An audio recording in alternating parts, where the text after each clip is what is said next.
Assalamualaikum warahmatullahi wabarakatuh. Alhamdulillah alladzi arsala rasulahu bil huda wa dinil haqq liyudhhirahu 'ala ad-dini kullihi wa law karihal kafirun. Asyhadu an la ilaha illallah wa asyhadu anna Muhammadan abduhu wa rasuluhu la nabiyya ba'da. Allahumma shalli wa sallim wa barik ala sayyidina Muhammadin wa ala alihi wa sahbihi ajma'in. Ayuhan nas ittaqullaha haqqa tuqatih wa la tamutunna illa wa antum muslimun. Sadaqallahu Alhamdulillahirabbil alamin. Jamaah taqwa astagfirullah dan siapapun teman-teman yang mendengar yang melihat siaran ini dimanapun teman-teman berada. Masih di surat As-Saffat, kita lanjutkan. Kemarin kita sudah sampaikan ada salah satu rasul lagi yang dia adalah merupakan penerus jejak Ibrahim juga, yaitu Ilyas. Dia juga menyampaikan bagaimana garis persamaan dia dengan nabi-nabi sebelumnya, yaitu garis tauhid, garis hanya menyembah Allah. Kaumnya menyembah berhala, bahkan diingatkan tapi mereka tidak mau, maka mereka akan diseret ke siksa, ke neraka, dan diberikanlah sebutan yang terus dikenal di orang-orang sesudahnya, sebutan yang baik bagi Ilyas. Merupakan seorang mukmin. Mari kita lanjutkan di ayat yang 133 surat As-Saffat. Bismillahirrahmanirrahim. Wa inna Lutan laminal mursalin, dan sesungguhnya Lut termasuk nabi, termasuk para nabi.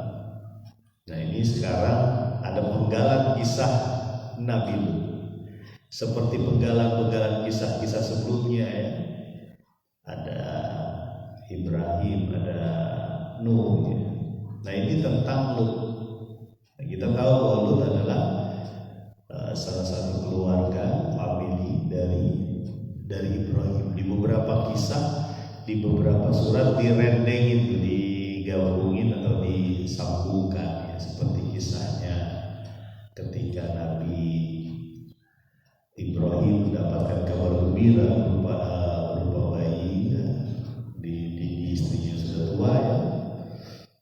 Lalu dia juga utusan dari Allah ini mengabarkan bahwa kaumnya Lut, kaum Sodom akan diadab. Yaitu beberapa kisah Nabi Ibrahim yang digandengkan dengan Lut yang merupakan saudaranya. Nah, ini disampaikan sesungguhnya bahwa Lut adalah seorang rasul, seorang penyampai ajaran Allah Subhanahu wa ta'ala. Sama garisnya itu sama.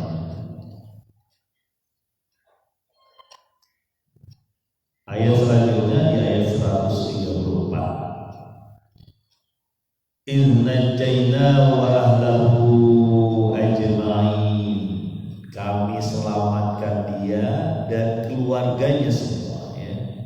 Diselamatkan Lut dari penghancuran kota Sodom ya.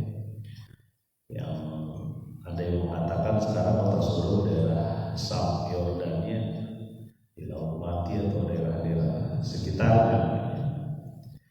Diselamatkanlah Lut dan keluarganya ya, termasuk pengikutnya ya, yang mereka diperintahkan untuk keluar di waktu pagi hari ya, sesaat sebelum subuh ya.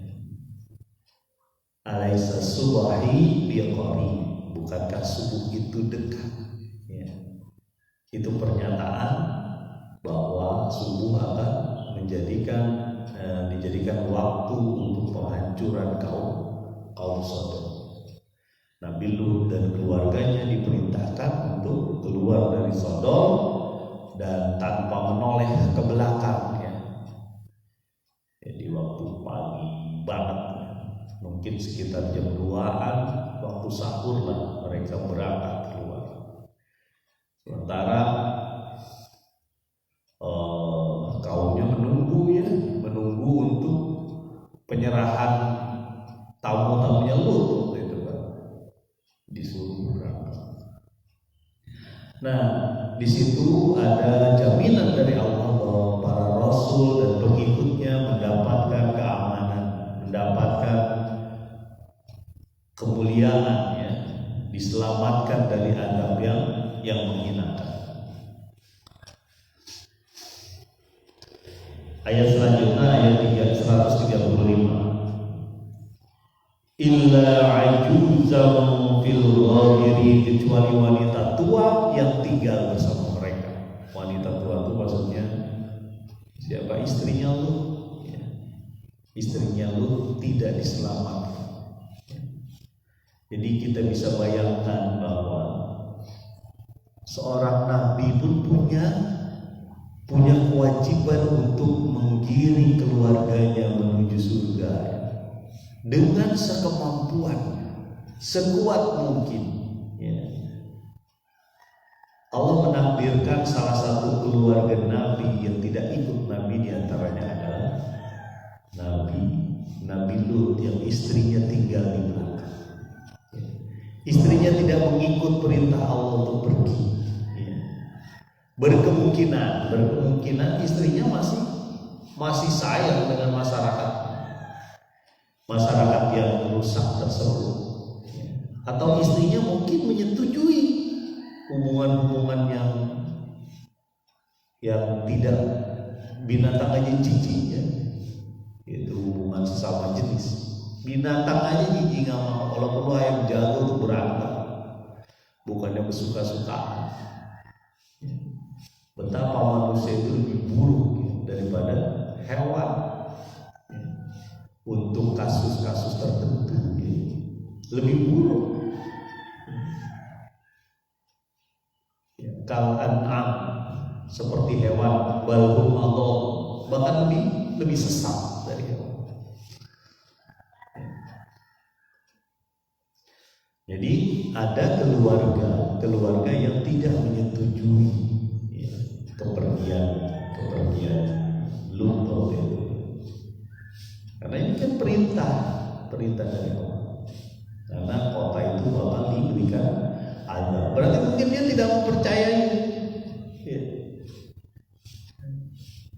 Bisa saja, ya, salah satu hikmahnya adalah supaya keluarganya Rasulullah SAW, Nabi Muhammad SAW juga diingatkan, ya, bahwa Nabi Muhammad SAW nggak bisa menyelamatkan keluarganya kecuali keluarganya beriman, ya. Keluarganya yakin bahwa Allah berkuasa, Allah itu Rabb alamin, ya, Rabb seluruh alam. Dia bisa menyiksa hambanya kapan saja. Ya, memang di kalangan Nabi, ya, keluarganya ada yang mendukung, ada yang tidak, gitu. Yang tidak mendapatkan balasannya, yang mendukung mendapatkan balasannya.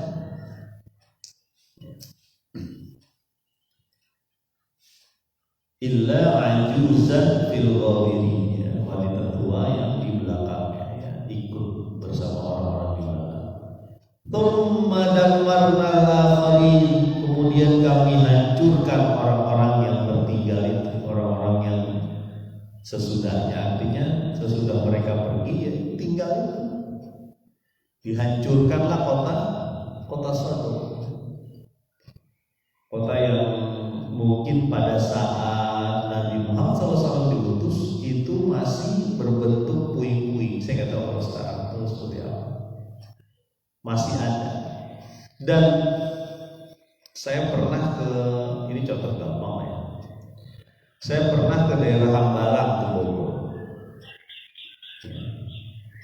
dari saya masuknya dari daerah Loi Karet kalau nggak salah ya, atau daerah mana lupa. Nah, masuk ke arah perbukitan ya, mungkin sekarang udah nggak ada kali ya. Masuk ke arah perbukitan menuju ke arah Hambalang itu melewati satu jalan. Jalannya itu lebar tetapi rusak ya. Nampaknya sudah pernah diaspal gitu. Bahkan ada jalan yang 2 jalur ya, sudah pernah diaspal tapi rusak. Nah, penduduk daerah Hambalang itu dekat arah Citerep ya, Bogor itu, melewati jalan itu untuk menuju ke kota terdekat, entah Cibinong, Citerep ya, Bogor, karena Hambalang itu dulu kita. Nah, itu melewati satu tempat yang dimana banyak rumah kosong, rumah ditinggalkan. Kita melihat itu ternyata kelihatannya itu rumah-rumah mewah waktu itu, karena tinggi-tinggi, satu rumah tuh halamannya lebar gitu ya. Rumah orang-orang kaya itu. Saya nggak tahu, kalau pernah nanya juga apakah pernah ada yang bangun dulu, katanya sih udah pernah. Tapi rumah itu ditinggal. Ini tahun saya kesana tahun 2008-2009. Ada ikut sama istri. Nah, itu kita melihatnya kayak model rumah-rumah yang di film-film horor gitu ya. Belumut, kemudian rumputnya tinggi-tinggi nyampe ke mana, ke tembok-temboknya gitu ya. Kan kita bertanya-tanya, ini rumah segini gede, banyak lagi, gak cuma satu itu. Mungkin saya itu bisa, sekilas saya itu bisa puluhan atau ratusan, mungkin ya sampai 100 kali ya. Tidak begitu Pak. Kalau orang yang udah pernah ke arah Hambalang tahu daerahnya. Nggak tahu sekarang mungkin udah dibikin bagus. Tapi itu saja sudah kita bayangkan nih, gimana dulu kehidupannya ya. Mungkin kehidupan orang-orang kalau pernah dihuni orang-orang benar, orang-orang kaya. Tapi ya udah selesai. Ya begitulah kira-kira mungkin ya kalau suasana negeri yang pernah hancur ya, dihancurkan.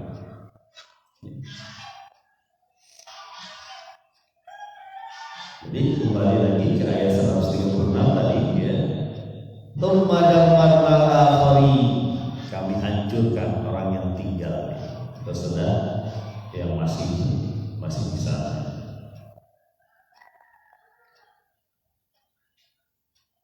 Wa innakum latamurruna 'alaihim musbihina wa bil-laili afala ta'qilun. Dan sesungguhnya kamu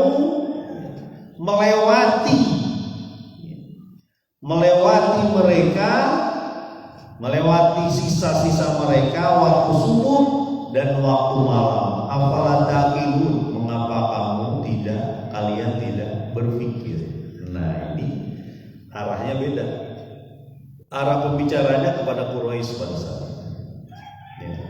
Supaya ingat bahwa Al-Quran ini juga mengingatkan ada orang-orang yang dihancurkan Allah. Ingat bahwa Quraisy itu suka berdagang ya. Quraisy itu suka berdagang baik ke arah Syam atau ke arah Yaman. Dan mereka melewati negeri-negeri yang dihancurkan Allah. Di sini disebutkan kadang malam hari, kadang di subuh hari. Dan ketika malam hari mungkin kalau dia pakai obor atau pakai apa ketika jalan, berarti mengerikan ya gitu. Gimana sih? Namanya tinggal puing-puing. Nabi SAW pernah berjalan ke Tabuk kalau nggak salah ya, waktu peperangan Tabuk, melewati daerah-daerah negeri dihancurkan. Nabi menyunahkan untuk mempercepat jalannya di situ. Kalau perlu nggak perlu ngobrol-ngobrol daerah situ, langsung cepat segera jalan. Khawatir azab juga menimpa mereka di negeri-negeri yang dihancurkan. Nah jadi orang Quraisy ini berjalan tuh, ya, entah berdagang, ekspor impor lah kira-kira begitu ya, membawa barang dagangannya ke arah Syam, balik lagi ke bawah, ya. Rihlata syita'i was-sayf, yang berjalan di antara musim dingin dan musim panas, ya. Dia mencari penghidupan. Dan di antara itu, di antara kota-kota yang dia lewati, ada kota-kota mati, ada kampung-kampung yang ditinggalkan, ya. Ada kampung-kampung yang ditinggalkan, dan itu waktu dulu tidak ada penerangan listrik, paling kompor aja paling gitu ya. Betapa mengerikan suasananya, dan pada saat itu terbayang oleh kita bagaimana kehancuran dari kota-kota tersebut. Peninggalan-peninggalan itu sebenarnya ya, kalaupun kita datang ke satu tempat peninggalan itu, kita jangan bayangin megah dan sebagainya, lihat kehancurannya. Ya, peninggalan itu udah gak ada lagi yang ngurus, ibaratnya gitu. Tidak ada lagi yang mau menjadi penghuni di sekeliling situ ya pada saat itu. Di Indonesia ada beberapa peninggalan-peninggalan. Ya. Nah kalau ini yang di daerah Timur Tengah ada peninggalan-peninggalan. Mungkin sekarang sisa-sisa batu-batunya yang terguncang, terguling-guling dan sebagainya. Aliyah safilah. Ya. Jadi atas bisa jadi bawah bisa jadi atas, jadi dibolak-balikan bumi pada saat gampang ya. Tadi hujan batu dengan satu teriakan kan, misalnya ada awan panas ya. Kita sudah mengalami di Indonesia itu betapa mengerikannya kalau bencana sedang terjadi ya. Ada awan panas, ada tsunami ya, mungkin ada angin, ada gempa bumi, masukkan semua itu persis seperti bencana-bencana ya, adab-adab yang Allah kirimkan.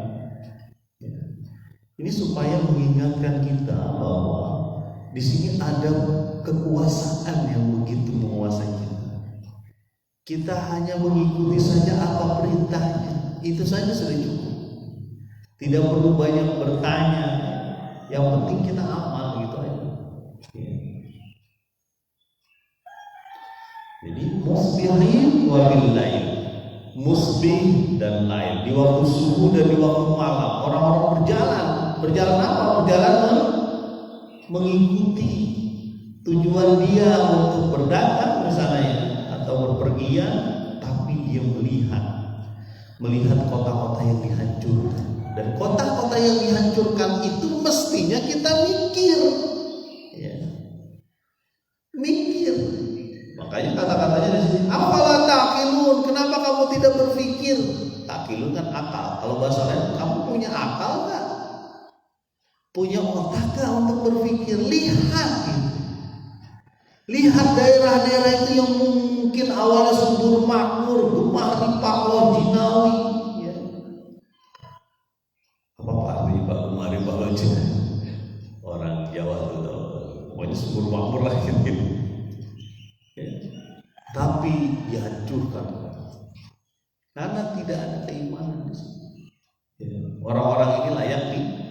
Coba kita bayangkan ya, kalau kaumnya Nabi Lut, ya, kaum Sodom itu dibiarkan berkembang biak kemana-mana ya, berkembang biak kemana-mana, selama-lama nggak ada yang namanya ras manusia. Ya. Kan manusia cuma satu saja tempatnya yang bisa dia bikin besar, rahim. Ya, rahim itu adanya di wanita. Makanya wanita itu pakaian laki-laki pakaian perempuan, antum libasul lahun, kamu itu pakaiannya perempuan itu pakaiannya laki-laki, saling melengkapi ya. Bukan yang perempuan disingkirkan, yang diambil laki-laki. Mana ras manusia? Nggak ada. Mana fungsi dia sebagai khalifah, penyebar ataupun pengadil keturunannya semakin hilang. Makanya kaum Sodom di mana-mana, kaum gaya itu secara umum di dunia itu sebenarnya nggak disukai. Ya, cuma sebagian negara-negara aja yang memperbolehkan. Bahkan saya dengar Brunei itu kaum Sodom itu dihukum mati. Ya, jadi ngeri itu orang gaya di sana. Kalau di sini kan sebagian ada yang berani-berani. Makanya waktu itu pernah saya digerebek ya di daerah mana ya, Kelapa Gading atau apa, di gym gitu ya, di apa sih, di tempat orang olahraga di ruangan itu. Mungkin badannya berotot tapi sukanya sama cowok gitu. Alhamdulillah. Makanya layak orang-orang seperti ini dihancurkan. Awalnya dihancurkan di beberapa sejarah para khalifah itu ada yang membunuh kaum baik. Karena dia juga mendapatkan keterangan begitu, namanya nenek moyangnya dibunuh, dihancurkan oleh Allah. Nah di sini ayat-ayat ini ujungnya ada nih. Ya. Afala taqilun, kok kamu nggak mikir? Kamu jalan ke tempat kayak gitu, kan pasti ada ceritanya itu. Jangankan cerita tentang kaum Sodom ya, cerita tentang Nabi Nuh itu sampai sekarang di seluruh dunia orang tahu ibaratnya. Ya, tentang banjir besar yang melanda seluruh dunia pada saat itu. Ya. Kalau di sains itu sempat disebut sebagai es mencair ya, zaman es mencair. Ya. Padahal kalau kita pikir, ini kita pikir secara air di bumi kan nggak kurang kira-kira. Air di bumi ini kira-kira nggak nambah nggak kurang. Ya. Tapi kok bisa sampai ditampilkan banjir yang demikian besar? Yang sampai dalam sejarah itu disebut sebagai anaknya siapa? Anaknya Nabi Nuh aja nggak bisa nyampe gunung. Ya. Jangan bayangin Gunung Letik di sini mah cuma 40-50 meter. Ya. Bisa saja gunungnya ribuan meter. Berarti betapa tingginya pada saat itu. Dan dihancurkannya seluruh manusia pada saat itu. Mungkin memang kafir lah gitu ya. Nah, tanaman mungkin masih ada bisa hidup, termasuk hewan-hewan yang diambil ya sama diperintahkan untuk mengikuti bahtera Nabi. Jadi ceritanya itu aja kedengaran. Apalagi cerita yang dekat, yang kelihatan gitu. Wah dikasih dulu dihancurkan gitu. Makanya diajak untuk berpikir, ente punya otak kan? Gitu. Jangan ke situ tuh cuma selesai begitu aja udah ngelewatin gitu. Nah, kalau sekarang mau bikin selfie gitu. Ya. Supaya kita berpikir, Nabi Lut ini merupakan nabi. Ya. Mereka juga dia adalah orang beriman. Dia diselamatkan oleh Allah. Orang yang mengikutinya diselamatkan oleh Allah. Isyarat bagi kita kaum muslimin seperti itu, bahwa bisa saja kita akan dijadikan orang yang dihancurkan Allah. Ya. Tidak ada lagi taubat cuma di akhir-akhir. Ya.